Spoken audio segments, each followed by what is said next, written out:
Hi folks, Bob O'Connor here for Channel 2. Today we're going to take a little trip down on Main Street and we're going to stop in the studios of WLTN. Now WLTN has been a fixture here in the community for 50 years. When I first came to Littleton in the mid-60s, WLTN was run by a fellow named Jack Bowman.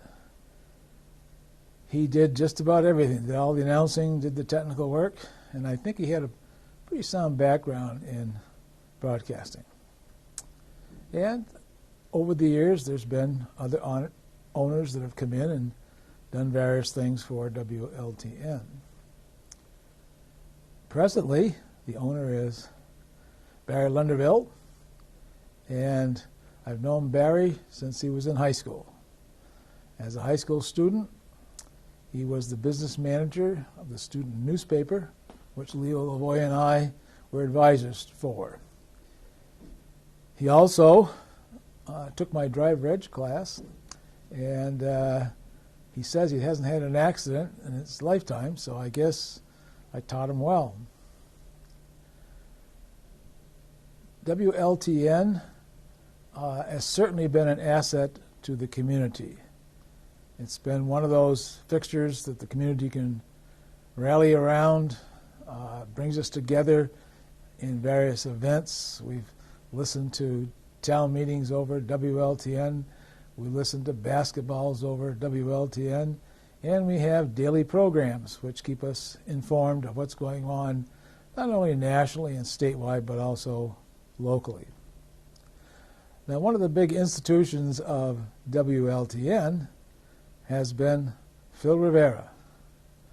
Phil has been there almost 2 decades now, and he's been a very active member of the community, and we see him all the way from the softball fields to the senior center. And I've always threatened Phil with doing a piece on him for Channel 2. And since I'll be put out to pasture pretty soon, I figured it's now or never to get this job done. So we'll pop down now to WLTN and we'll be talking with Phil Rivera. Phil, I understand that you began life in New Jersey. I did, as a matter of fact. I was born in 1962 in Morristown, New Jersey, and that's where it all began. Went to elementary school there? I did. How did you come to discover the North Country? We used to come up and visit all the time.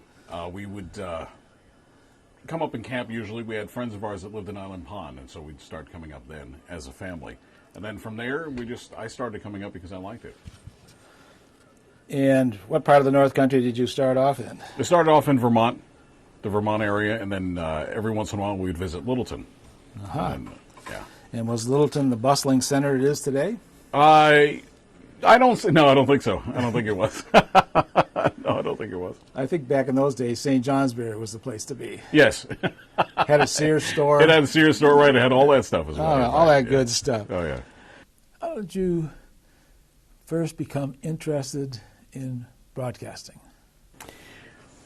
I was working at an airport a while back. I've always been interested in kind of DJing type of thing. And as a kid, I would sit in my room and play records. That's back when records were acceptable, where the actual vinyl itself. And so I remember putting my record player on top of an old bureau that I had, and I'd reach up and I'd change the records and I'd try to talk. Of course, it was probably a lot of gibberish, but and that's what kind of got me started in that. But I never really had any aspirations after that of doing it. I wanted to be like a rock star, believe it or not, after that. And found out that I really like to do the production end of it as well. So I started working with bands and recording. That's where the recording thing came in. And then from there, I was very fortunate. I'm kind of giving you the Reader's Digest version of it. From there, I was working at an airport where two people that were very influential in the radio industry asked me why I wasn't in radio. So that started that process. And then I started trying to produce commercials, and then wound up on a commercial for the aviation company that I was working for at the time. And then can I use names? Sure. Okay. Harley Carnes, who is now on CBS, he was one of the people that flew with us at the airport, and John Maher from WOR in New York back in the day. And they both said that I should try giving radio a try. And so I said, well, how do you do that? And they said, well, you move to a small town, you intern, and next thing you know, maybe if they like you, then you stay there. Well, that's not kind of what happened. I started in radio because out of desperation, and a job did come along to do that. So that's how I started. And so those were some of your first jobs. Yes. And you mentioned a couple of people. Were they your role models at that time? Yes, as a matter of fact, Harley Carnes was definitely a role model. John Maher was a role model as well because they were the big guys. They were, at that particular point in time, it was 66 FAN in New York City, on 77 WABC in New York City as well. So, yeah, those were some of my role models. That's who I kind of modeled it after. Now, Phil, when did you first start broadcasting for WLTN here in Littleton? I started with WLTN in 2000, November of 2000, and it's been my home ever since. And what were some of the interesting people that you have worked with? Very interesting people. One in particular that I will say is Jim Clothy. He was absolutely incredible. He did the news here for quite some time. And he was just, he owned a business on the main street in Littleton. It was a different path. It was an Indian store. Right. That type of thing. And so he was definitely one of the most interesting people that I met. There's been so many, been celebrities that have either come through here. Very interesting people that we've either interviewed or had on. Right. I used to really enjoy that program in the morning with you and Jim Clothy on it. But did you really? Oh, yeah. We had a blast. We really did. Between the two of you, it was really good. At first, and the funniest part about it is the fact that I thought that he didn't like me at first. I really did, because I really did. When I was here and we met each other, he didn't say too much, and I was wondering why. And so my nature at that particular point in time was obviously he doesn't like me. Well, that wasn't at all. He was just being quiet. But I remember Jim gave a whole new meaning when you were a little bit late for work, and they said he did it single-handedly. He did it single-handedly. That's right. Right.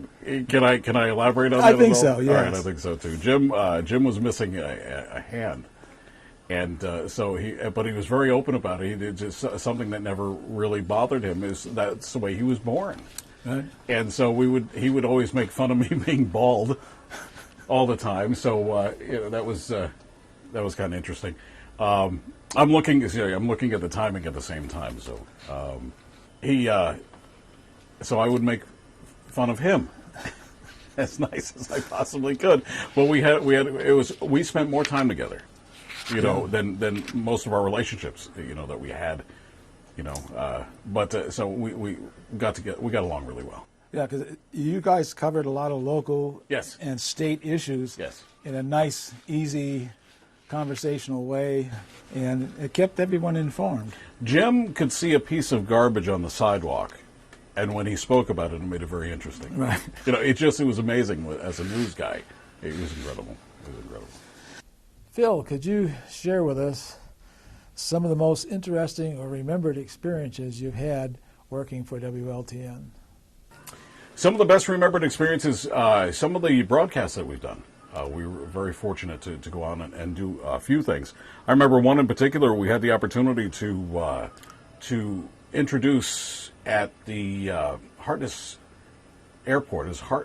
I'm trying to remember the exact name of it. That sounds right. Yeah, I think it's the Hartness Airport. I had the opportunity to introduce Clint Black, Leanne Womack, Rascal Flatts, the Bellamy Brothers, all sorts of people like that on stage in front of like thousands and thousands of people. I was scared to death.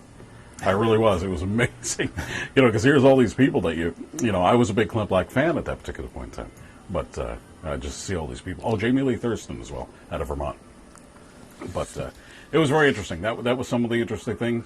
We had Louis Guzman in here as well. Many movies, over 300 movie credits. He just walked through the door one day and he's talking about a project that he was doing in New York City.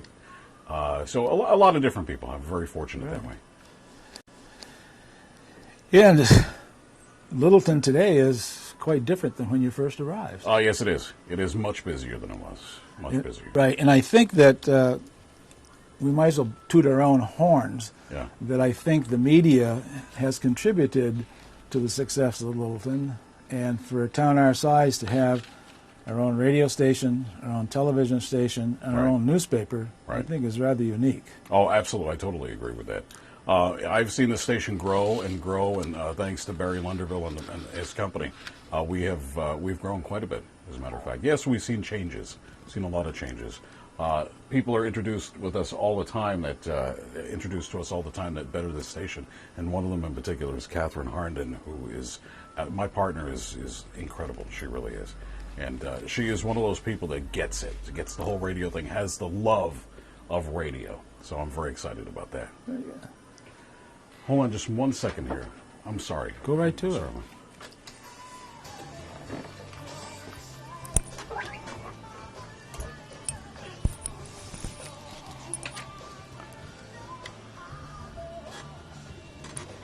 Oh, there you go. It's Melissa Etheridge. I'll be home soon, darling. I'm talking to my wife. I send messages to my wife. Yeah, make sure you pick up the milk and the eggs. Exactly. That's what it is. But she knows for a fact if she doesn't text me all the time, I forget. Oh, my! I don't know what it is. I remember the strangest things, the weirdest things, the far back things. But when it comes to the regular stuff, like going to picking up the milk or making sure that I drop something off in the mailbox or pick something up, that type of thing, that sometimes escapes me. That's true. Yeah, Yeah. The worst it is does. you walk into a store and you can never remember what you went there for, and you buy 8 other things, and you're like, wow, these are such great purchases. I don't know what I came for, but here we go. I swear, I'm not kidding you. I did that yesterday. No. I did that yesterday. I'm in one of the big box stores, and I'm looking around for these particular pieces that I needed for a project that I'm working on at the house. And sure enough, I'm walking around with a cart. Now I'm telling you, I must have spent like 3 hours there. Not because I started looking for something, but it was the people that I kept running into, and then we talk, and it was unbelievable. We just talked for hours, and that's my wife is always accusing me of that. She said, "We can't go anywhere." Yeah. That's what she said. You got to build in a half-hour time frame for you to visit everybody. Oh, at least. Yeah. At least. Yesterday it was 3 hours. Wow. I'm not kidding you. Okay. I'm dead serious.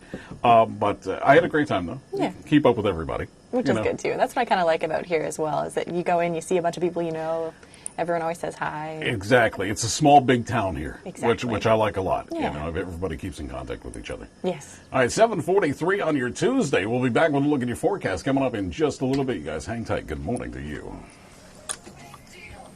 Could you tell us, Phil, why you think radio deserves a prominent position in the media spectrum of today? And I think any good radio station is kind of bringing that back a little bit. We've lost that over time.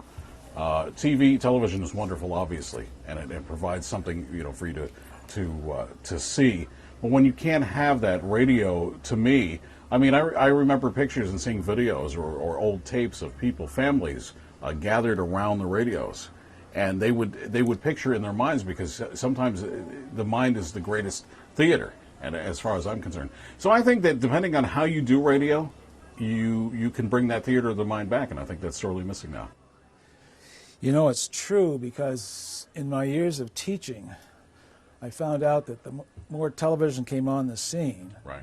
and now with smartphones and tablets, that I found that the creativity in the students had dropped off significantly. Oh, yeah, I agree. I totally agree. As you said, when you listen to radio, your mind has to provide what the characters look like, what the background is, what the weather is, Right. and that keeps your mind very active throughout the time you're listening. Oh, sure.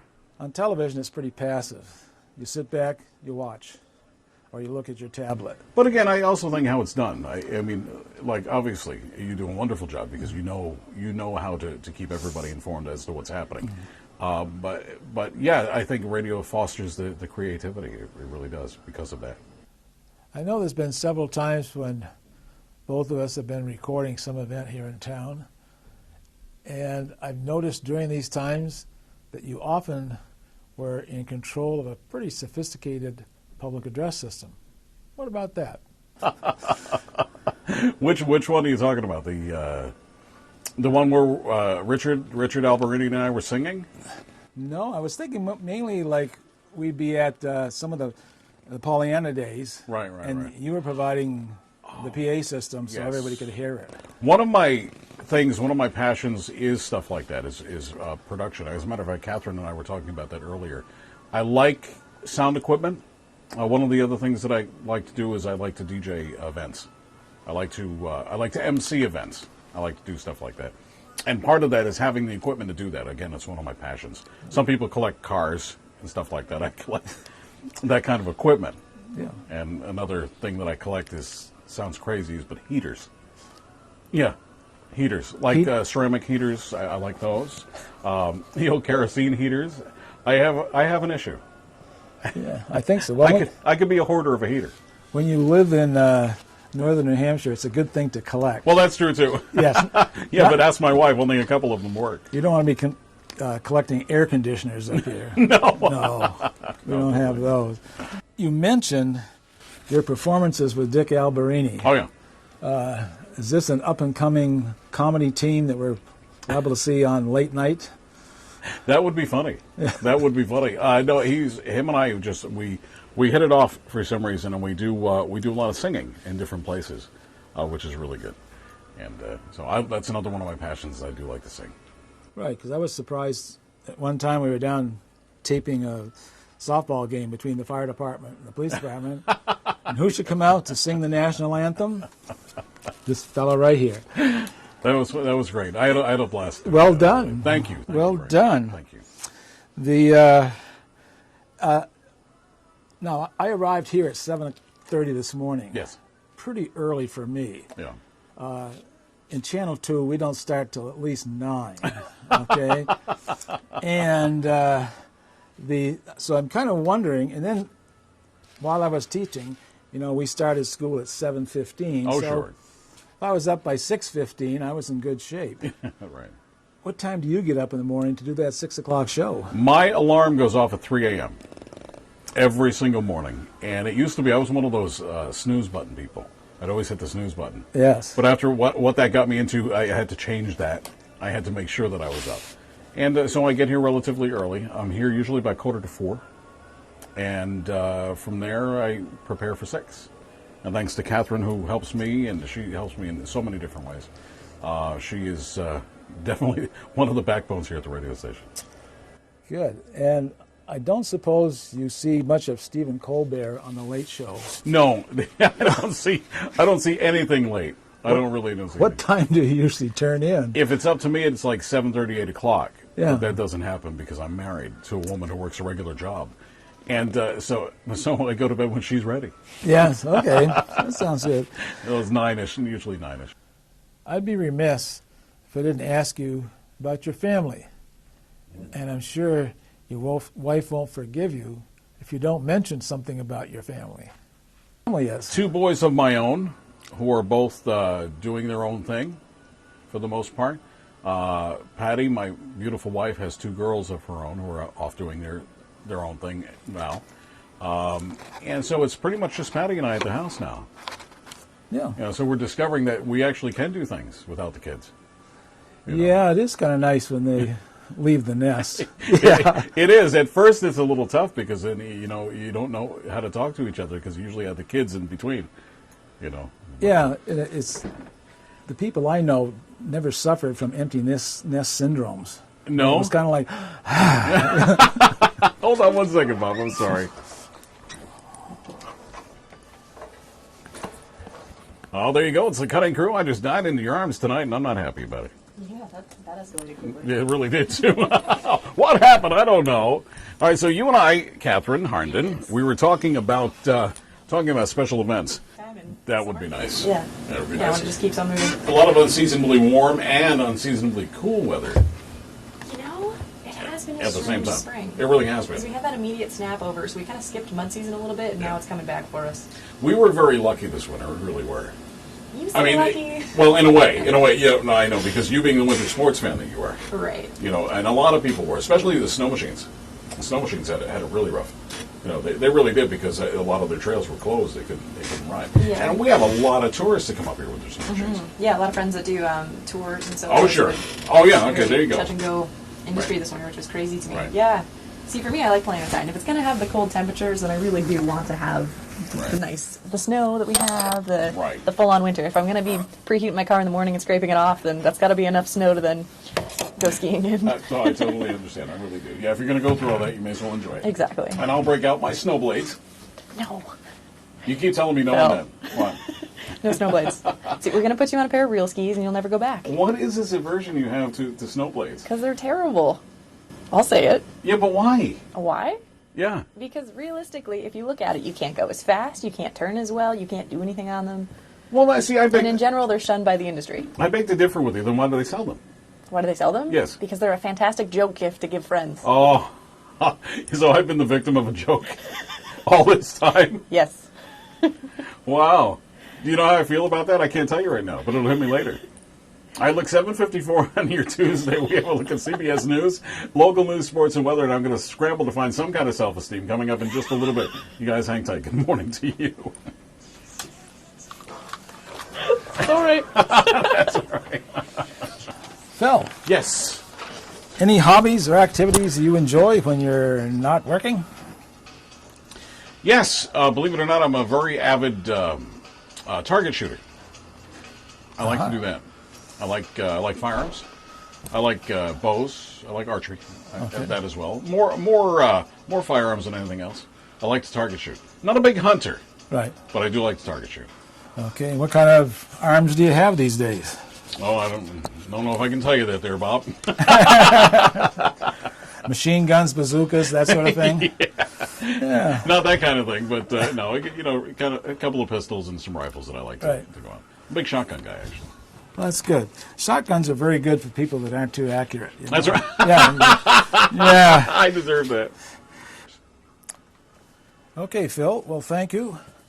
I think probably one rumor we've dispelled is that the people that are out of town Right. think you look like George Clooney. So maybe now, as they hear your melodious voice, as described on WLTN's website, Phil Rivera, gracing the 6 to 10 weekday time slot with his rich, friendly style and inimitable personality. Oh, my God. That's what they say about you, Phil. Really? Who'd they pay off? And you know what? It's true. Thanks, Bob. Okay, been fun talking with you here this morning, Phil. And Catherine? Catherine? Hi, good morning. Okay. Well, that about does it for today, Phil. And in closing, we'll move to you and Catherine doing the morning show. That's it. Bob O'Connor, Channel 2. Have a good day. All right, 8:17 on your Tuesday. Time right now for Mixed Trivia. 603-444-2951 is the number you need to call if you have the answer to today's trivia question. Up for grabs, a pair of passes going out to Jack's Junior Cinema right here on the Main Street in Littleton. For movie or showtime information, 603-444-5907. You can visit them online at jacksjuniorcinemas.com. If you won anything in the past 30 days, please give somebody else a chance, because that's what we like to do.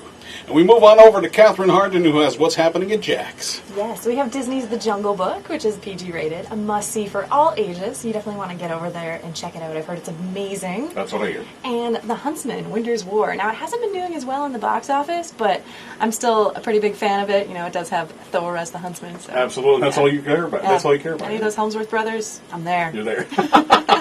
So some awesome movies. You've got a little bit of time to keep on seeing both of those. So if you can't fit it in this week, that's okay. All right, sounds good to me.